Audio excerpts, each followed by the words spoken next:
The morning sun in Chennai was warm but soft, casting a golden hue across the quiet streets. Sundar Pichai had returned to his hometown for the first time in months, his schedule at Google always pulling him in different directions.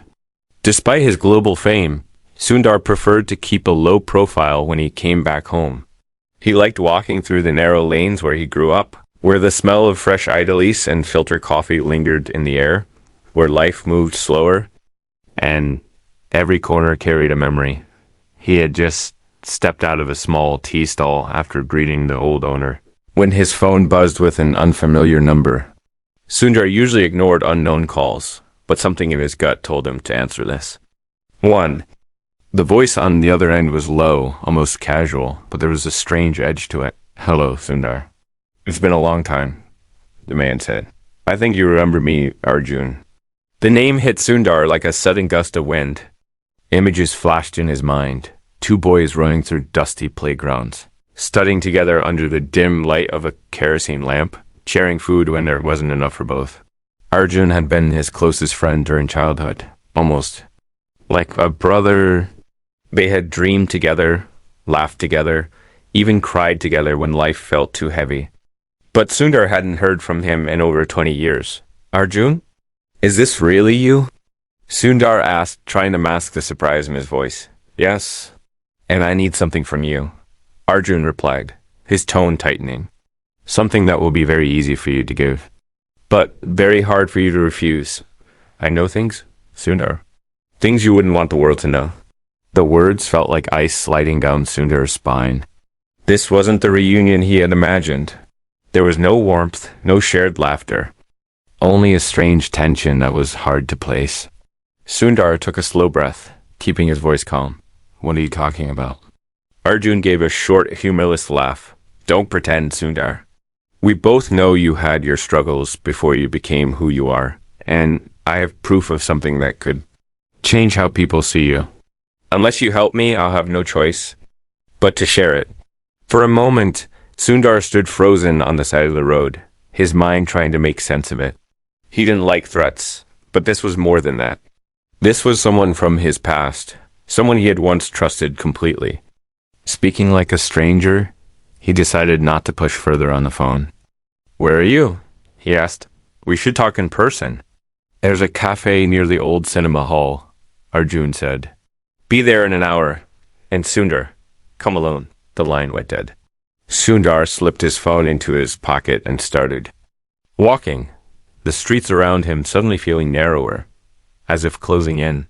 He could not stop the memories from coming back. Nights when he and Arjun would talk about their dreams, how they would build a better life, how they would always have each other's back. When he reached the cafe, it was nearly empty. The smell of strong coffee filled the air. In the far corner sat Arjun. Sundar almost didn't recognize him at first. His hair was messy, his shirt worn, but his eyes were sharp, the same eyes that once looked at Sundar with pride and friendship. Now they carried something else, a mix of bitterness and challenge. "You look different," Sundar said quietly as he sat down. "So do you," Arjun replied with a smirk. "Except you've got billions now. And let's just say I've got bills." Sundar leaned forward, his voice calm but firm. "Tell me what this is about, Arjun. Why are you threatening me?" Arjun sipped his coffee slowly before speaking. "Because I need money, Sundar. A lot of it. And I know you can give it to me without blinking. You owe me?" "Owe you," Sundar repeated, confusion mixing with a hint of anger. "Yes," Arjun said, his tone hardening. "Remember that day in school? Remember what I covered up for you? I never told anyone. But now I think the world would love to hear it. Unless, of course, you help me." Sundar's fingers tightened around his coffee cup. He didn't know what story Arjun was talking about, or if it was even real. But the certainty in Arjun's voice made his stomach churn. He took a slow breath, studying the man across from him. "Arjun, if this is about money, we can discuss it. But if you're trying to use lies to get it, you're making a mistake." Arjun's smirk returned. "Oh, it's no lie. You'll remember soon enough. And when you do, you'll see why you Can't afford to say no. Before Sundar could ask more, Arjun stood up, tossed a folded piece of paper on the table, and walked out without looking back. Sundar stared at the paper for a long moment before slowly opening it. Inside was a single sentence written in shaky handwriting, a sentence that made his hands tremble. He folded the note again, his mind racing. He didn't know yet whether it was the truth or a trap, but he knew one thing. The past he thought he had left behind had just walked back into his life. And it wasn't leaving quietly, and in that moment, Sundar realized this was only the beginning. Sundar sat in the quiet cafe, long after Arjun had gone. The folded paper still resting in his palm. The sentence written on it kept echoing in his head, even though it was just a handful of words. I know what happened that night. There was no date, no place, no explanation. Just that one cryptic line, dripping with implication, enough to awaken a deep unease inside him. He leaned back in his chair, trying to breathe slowly, but the memories from decades ago began surfacing like fragments of an old film reel. The words made him feel as if the ground beneath him was shifting. He had lived his adult life with clarity, purpose, and control, carefully guarding his integrity.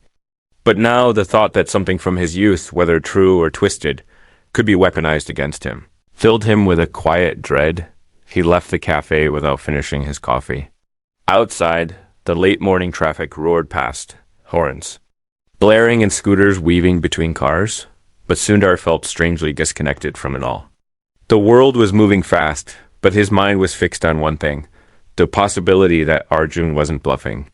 He tried to recall if there had been any night from their teenage years that could be seen as scandalous or damaging.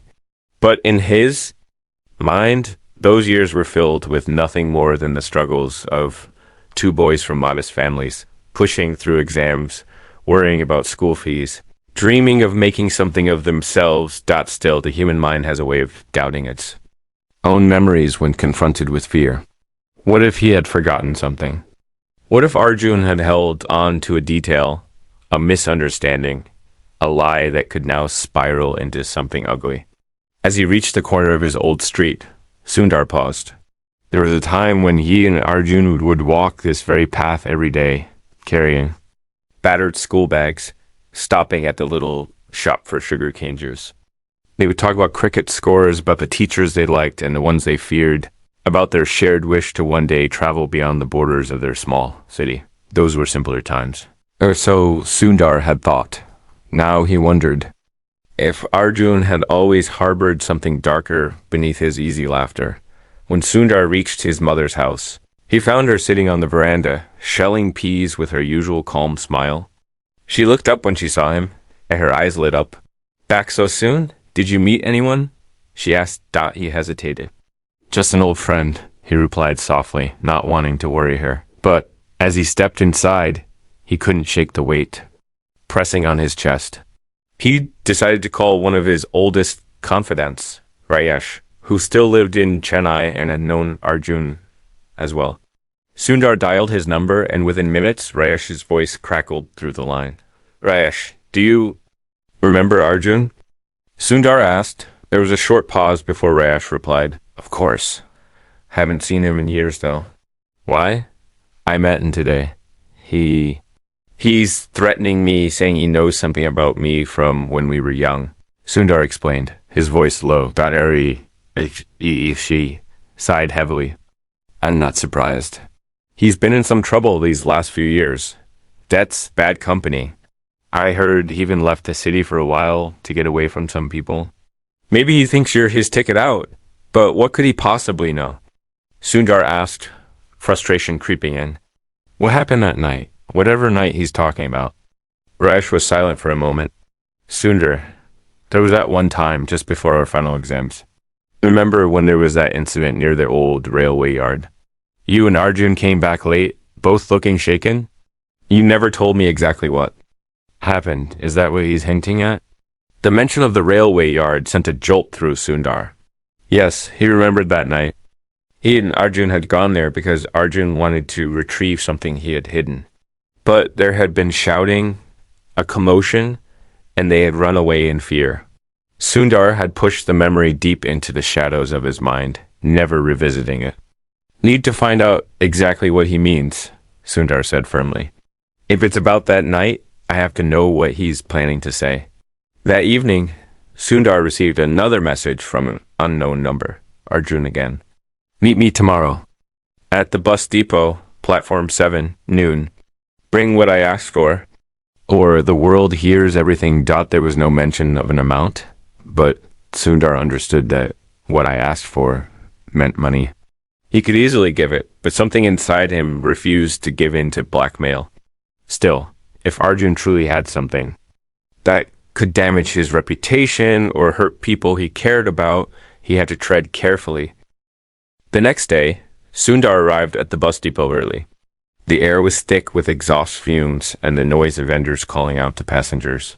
He stood near platform 7, scanning the crowd, until he saw Arjun walking toward him. Arjun's smile was thin. So, have you decided? He asked without greeting. Sundar met his gaze steadily. Before I decide anything, I need to know exactly what you think you have on me. Arjun's eyes glinted. Oh, you'll know soon enough.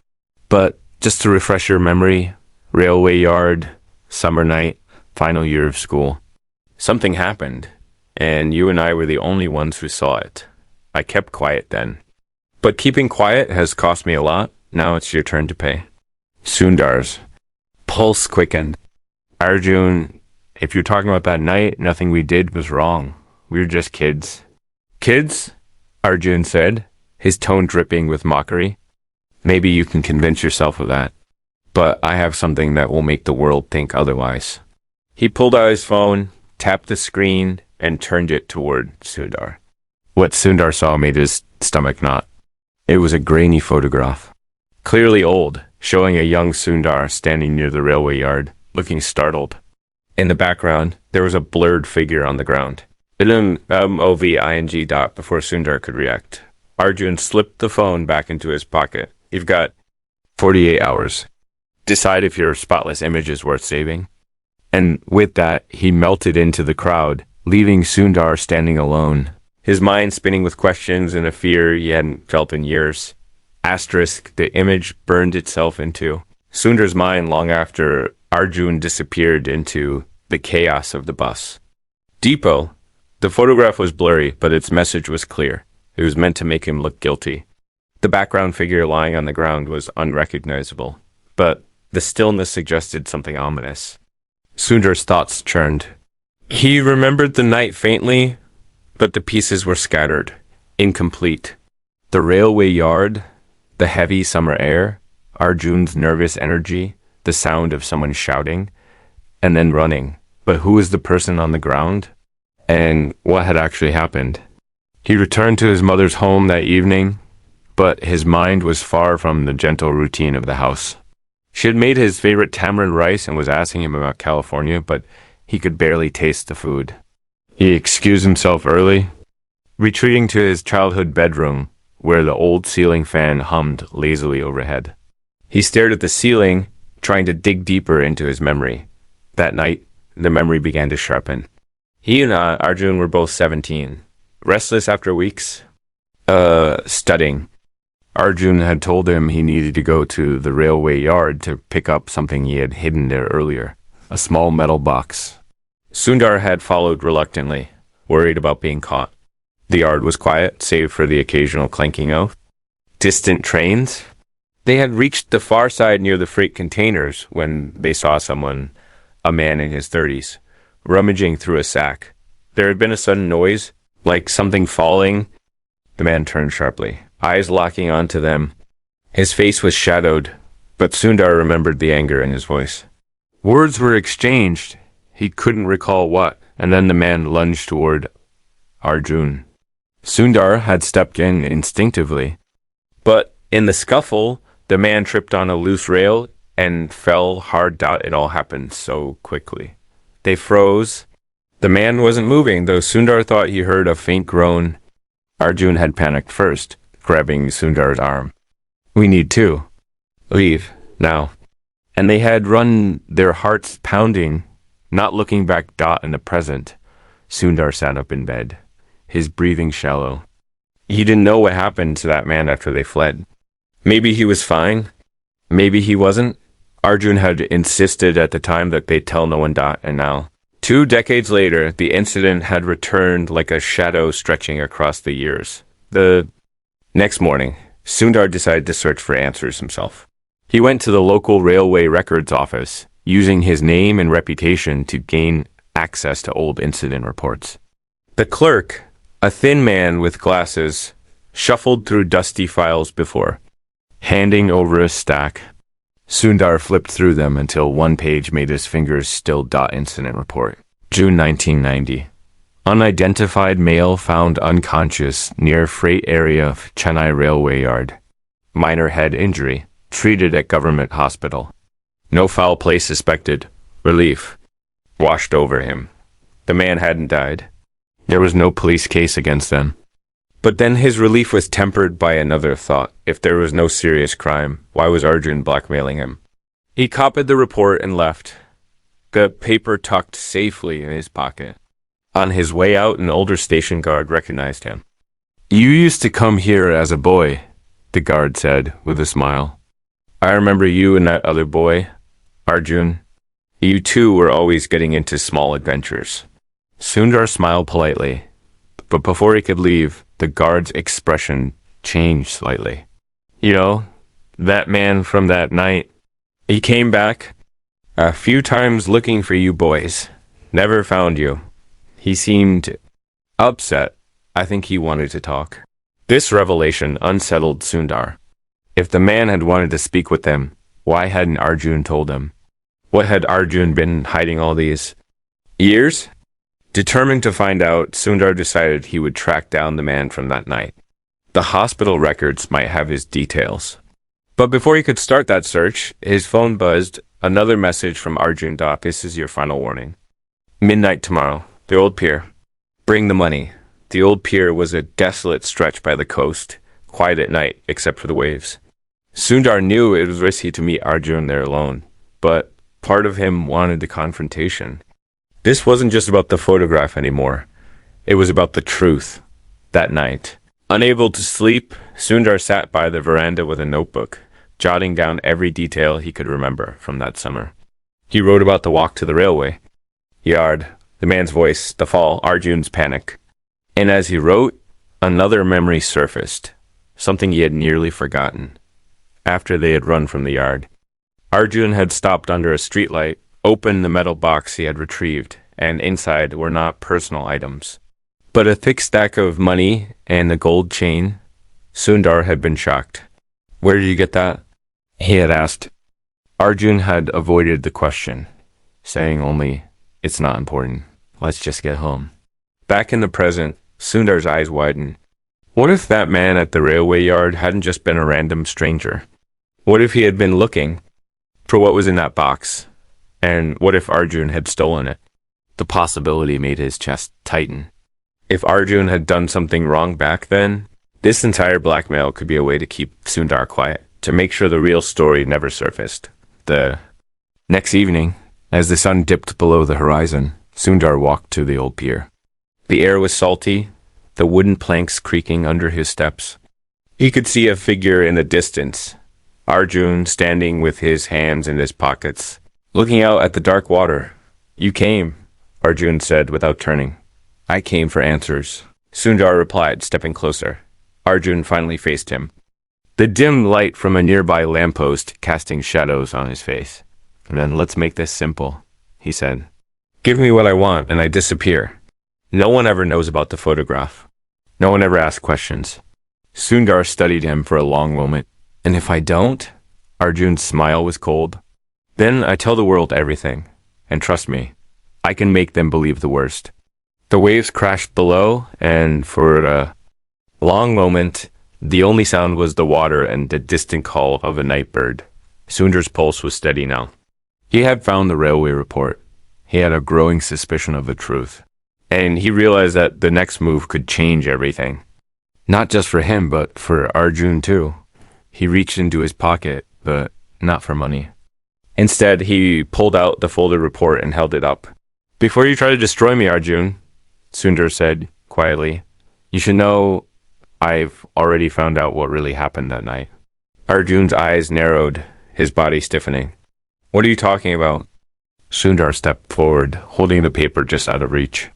You and I both know there's more to that night than you've told me.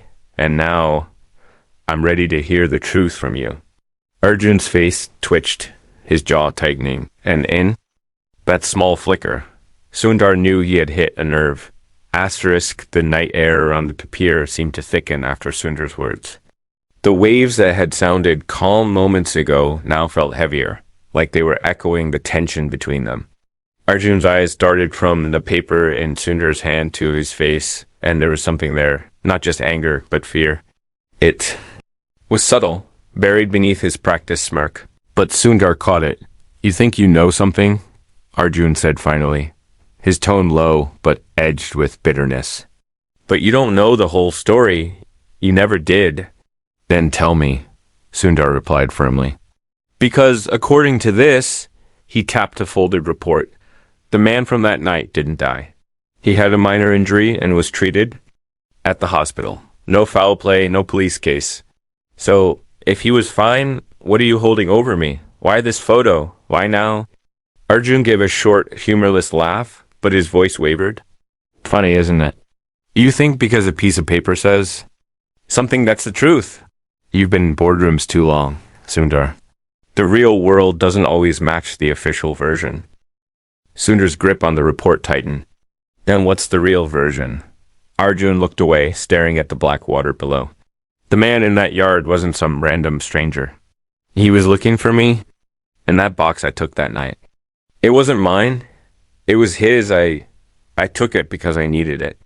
My father had been gambling, drinking, losing everything. There was no food at home, Sundar. No electricity. I thought if I could just get some money, I could fix it all. The words hung in the air, and Sundar felt an ache in his chest. He remembered how thin Arjun had been back then, how often he had skipped lunch, always making excuses.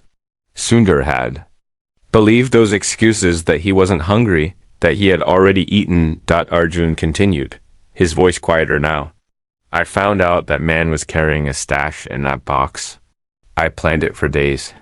And when we went there, I thought you'd just keep me company. I didn't think he'd catch us. When he fell, I panicked. I thought he'd never stop coming after me. So I ran. And I made you run too. And all these years, you let me believe it was nothing, Sundar said, his voice low with disbelief. You didn't ask, Arjun shot back, but there was no venom in it, only exhaustion. And maybe I wanted to protect you. If anyone knew you were there, it could have ruined your future before it even began. Sundar studied him carefully. So, why now? Why drag me into this after 20 years? If you protected me, then why try to hurt me now? Arjun's gaze shifted again, and for the first time that night, Sundar saw something raw in his friend's eyes. Desperation. Because I'm drowning, Sundar. I owe people money, dangerous people. They've taken everything I have, and they've promised to take more if I don't pay. I don't have a choice. I thought if I reminded you of that night, made it sound worse than it was, you'd feel you owed me, and you'd help me. I didn't want to ask for charity. I wanted to make you have to help. There was a long pause. The sound of the waves filled it, steady and endless. Sundar's mind raced. On one hand, the anger in him was sharp. Arjun had tried to manipulate him, twist the truth, threaten his reputation. But beneath that was something else. The image of a boy he once called brother, now worn down by life, standing on a rotting pier in the dark, with nothing left but pride and fear. Arjun, Sundar said quietly, if you had just come to me and told me the truth, I would have helped you. You didn't need to do this. Arjun shook his head. Maybe, but I didn't want your pity. I wanted to feel like we were still equals, like I still had some kind of power. Sundar stepped closer, his voice steady but carrying the weight of years. Power doesn't come from threats, Arjun. It comes from trust, and right now, you've shattered mine. Arjun's jaw clenched, his eyes glistening. He didn't answer, The silence between them stretched until a gust of wind swept across the pier, carrying with it the distant sound of laughter from the nearby fishing village. Sundar finally spoke again. Who are these people you owe? How much? Arjun's lips tightened. You don't want to get involved with them. I'm already involved, Sundar said firmly. If they're coming after you, and you think using me will save you, then I need to know what we're dealing with. Arjun hesitated, then finally murmured, They're not just loan sharks. They run things, illegal things.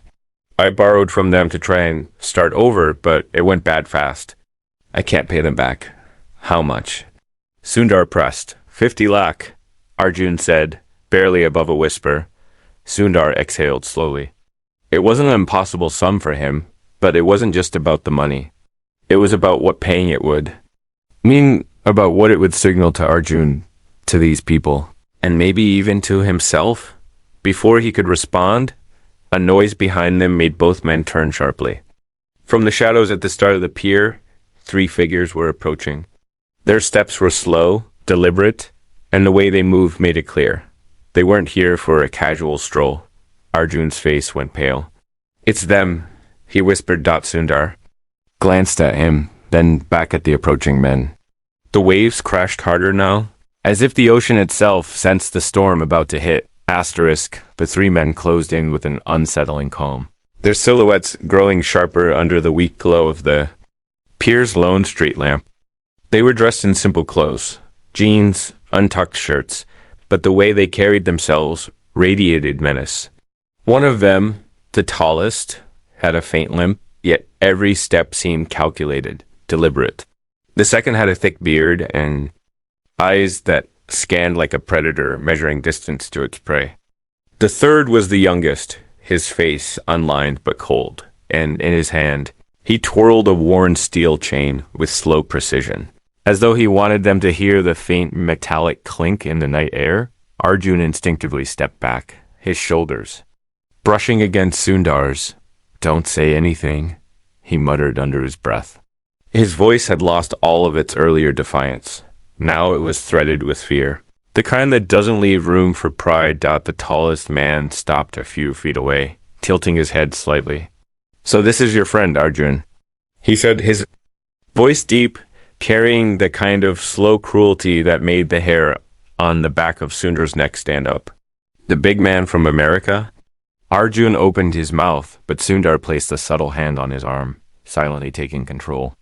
I'm Sundar, he said evenly. And you are? The man smiled faintly, but it didn't reach his eyes. Names aren't important. What matters is that your friend here owes us a debt, 50 lakh. And time's up. Sundar glanced at Arjun, who avoided his gaze. And what happens if he can't pay? The bearded man gave a low chuckle. Then we take. What's worth the most? Sometimes it's money. Sometimes it's, other things. He let the sentence hang in the air, and Sundar caught the way Arjun's shoulders tensed inside. Sundar's mind was moving quickly, assessing the situation the way he might approach a high-stakes negotiation, except this wasn't a conference. Room. Here, the wrong word could end with blood on the wooden planks. How did the debt get this big? Sundar asked, stalling, trying to buy time to read them. The young man with the chain smirked. Your friend thought he could gamble with. Borrowed money, flip it into something bigger. Instead, he lost. Then he borrowed again to cover the loss. You know how it works. Sundar exhaled slowly, keeping his voice steady. 50 lakh isn't much in the world I come from. But the way you're going about this, it makes me think you want more than just repayment. The tallest man's smile widened just slightly, but the coldness in his eyes deepened. You're smart. You see, we don't just take money. We like arrangements. Maybe someone with your influence could be very useful to us. And there was the real hook. They didn't just want Arjun's money. They saw Sundar as an opportunity, a way to open doors, move things quietly, perhaps even launder operations through legitimate fronts. They weren't here to negotiate the debt. They were here to leverage it. Arjun whispered harshly, Don't get involved. Just leave. But Sundar didn't move. He stepped forward slightly, closing the space between himself and the three men. I'll clear his debt, Sundar said plainly. But it ends here. No arrangements, no backdoor favors. I send the money, you disappear from his life. The bearded man laughed outright. You think it's that easy? Money's just part of it. Your friend's been useful to us in other ways too. He owes more than cash. Sundar turned to Arjun. What do they mean? Arjun's eyes darted away again, shame etched into every line of his face. I helped them move some things. Goods. They said it was nothing illegal, but the youngest man with the chain interrupted, his voice low and sharp. Don't lie. You knew exactly what you were moving. The truth hit Sundar like a gust of cold air. This wasn't just gambling debt. Arjun had been caught in something deeper, something criminal. Then why keep him alive? Sundar asked quietly. The tallest man's voice was calm. Because now we have him, and through him, we have you. For the first time, Sundar felt the true weight of the situation. Paying them off wouldn't end this. These men weren't sharks who left once they got their fill. They were leeches who would keep bleeding a host until there was nothing left. The wooden planks creaked as one of them shifted, and Sundar realized he was running out of time to decide. He could walk away and let Arjun face whatever came next, or he could step deeper into a dangerous game he hadn't chosen, but walking away wasn't in his nature. Not when the person in trouble was someone he had once called brother. He spoke. Again, his voice firm enough to cut through the wind. Tomorrow morning, meet me at the Lighthouse Road. I'll bring something that will settle this permanently. The bearded man narrowed his eyes. And if you don't? Sundar didn't flinch. Then you'll have wasted your chance. There was a long, tense silence before the tallest man gave a small nod. Tomorrow morning, Lighthouse Road. Then, without another word, they turned and walked back into the darkness, their footsteps fading until only the sound of the waves remained. Arjun let out a shaky breath, leaning against the railing. You shouldn't have done that. You don't know what they're capable of. Asterisk, I don't care what they're capable of, Sundar said, his tone low but unyielding. What I care about is ending this, so you never have to look over your shoulder again. Arjun's eyes were conflicted, gratitude and guilt tangled together. Why? After everything I did to you, why would you still help me? Sundar looked out over the dark water. Because once, a long time ago, you saved me in your own way. And maybe that still means something. But in his mind, Sundar knew the morning meeting would not just be about settling a debt. It would be a confrontation, one that might force him to cross a line he had never crossed before. Asterisk, the night before the meeting at Lighthouse Road, Sundar barely slept. He lay on the thin mattress in his childhood room, the fan blades spinning lazily. Above him, casting soft shadows on the walls. Every time he closed his eyes, he saw the faces of the three men on the pier, the limp of the tallest, the calculating stare of the bearded one, the casual cruelty in the way the youngest twirled that chain. They weren't ordinary thugs looking for quick cash. They were predators who had tasted control and liked it. He knew one thing for certain. Simply handing them the money would never be enough. The moment they saw how easily he could pay, they come back. Maybe not for Arjun, but for him, his family, or his reputation. He needed a solution that ended the problem completely. In the dim hours before dawn, Sundar sat at his mother's old writing desk, flipping open his laptop. He began typing quickly, sending encrypted messages to two trusted contacts in India, people he had worked with on philanthropic projects, but who also had deep connections in local law enforcement.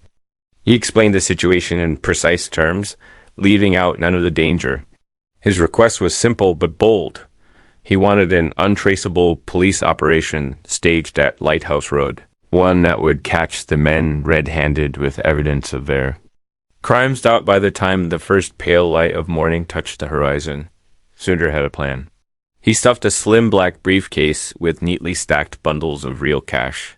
Not the full 50 lakh, but enough to make the meeting believable. Hidden beneath the top layer was a small tracker the size of a coin, and in the lining of the case, a thin strip of high-resolution microcameras designed to capture everything the moment it was opened. At 8:30. Sundar stood at the edge of Lighthouse Road, the sea stretching endlessly on one side and a steep drop of rock on the other. The road itself was quiet, except for the occasional cry of gulls and the rhythmic crash of waves far. Below, Arjun was already there, pacing nervously. He looked like he hadn't slept either. His eyes flicked to the briefcase in Sundar's hand. "You actually brought it?" he asked, his voice a mix of disbelief and guilt. "I brought enough," Sundar said, his tone calm but unyielding. "But remember, once this is over, you disappear from this life. No more debts, no more dangerous friends. You get a fresh start or you lose everything." Arjun nodded, though his hands kept twitching. "I swear, Sundar, after today, I'm done." Before Sundar could respond, the black sedan appeared at the far end of the road, moving slowly, deliberately. It stopped a few feet away, and the three men stepped out.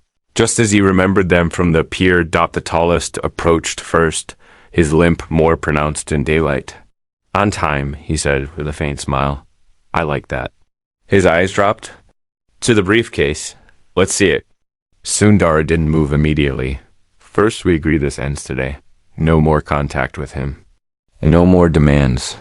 The bearded man smirked. "You're not in a position to negotiate, big man. Open it." Slowly, Sundar knelt and set the briefcase on the cracked asphalt. The moment the latches clicked open, the men's eyes lit up. The bearded one reached forward, flipping the lid completely. Neat stacks of currency filled the inside, the sunlight catching on the crisp notes. But in that same moment, the micro cameras hidden in the lining began transmitting everything. Their faces, their hands, the transaction. It's all there. Sundar said evenly, "Take it, and this ends." The young man with the chain chuckled, closing the lid halfway. "Oh, it ends, all right, but not the way you think." He looked at the tallest man. "What do you say we keep the money in? Your friend here. I bet we could find all kinds of uses for someone like him." Before Sundar could react, a sharp whistle cut through the air. One, then two, then three in rapid succession.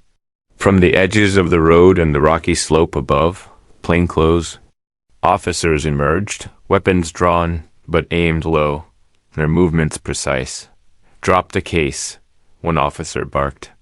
"Hands where we can see them." The three men froze, caught between fight and flight. The tallest man's eyes darted to Sundar, realization dawning. "You set us up," he hissed. Sundar's gaze was steady. "No," he said softly. "You set yourselves up years ago. I just made sure someone was watching this time." In the chaos that followed, the officers moved swiftly, securing the briefcase and disarming the youngest man, who had instinctively tightened his grip on the chain. The bearded man muttered curses as he was forced against the side of the sedan. His wrists bound. The tallest simply shook his head, a bitter smile curling at the corner of his mouth. As if acknowledging defeat, Arjun stood frozen, his mouth slightly open, watching as the men who had controlled his life for months were led away. One of the officers handed Sundar the briefcase. "Now sealed as evidence. We've been tracking them for a while," the officer told him quietly. "Your timing was perfect. This should be enough to put them away for a long time." When the cars drove off, the road felt strangely empty. The sound of the ocean returned unbroken, as if the entire confrontation had been swallowed by the morning air. Arjun turned to Sundar, his voice unsteady. You didn't have to do that.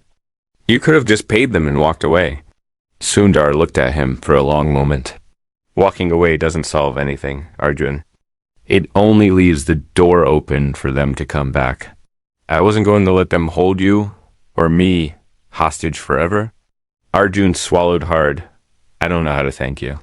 "Start by keeping your promise," Sundar said. "No more shortcuts, no more dangerous debts. You've got a second chance now. Don't waste it." They stood in silence for a while, the salt air cool against their skin. Finally, Arjun spoke again, his voice quieter. "You know, I wasn't lying. Back then, when I said I protected you, the man in the railway yard, he recognized you. He wanted to use you, even as a kid. I told him you were no one important, just some poor boy tagging along. Maybe I was selfish, but I also didn't want him to ruin your future. Sundar felt the words settle in his chest.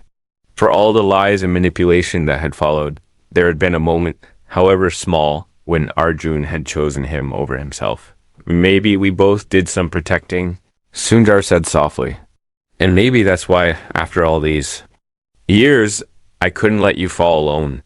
Arjun nodded, and for the first time since their reunion, there was no bitterness in his expression, only a quiet, unspoken gratitude. As they walked back toward the city, the morning sun climbed higher, casting long shadows behind them. The road ahead was uncertain, but for the first time in years, it was free of the weight of old debts and unspoken threats. And Sundar knew that while the world might remember him as a CEO, he would remember this as the day he had saved, not just a friend, but a piece of the boy he once was. Asterisk.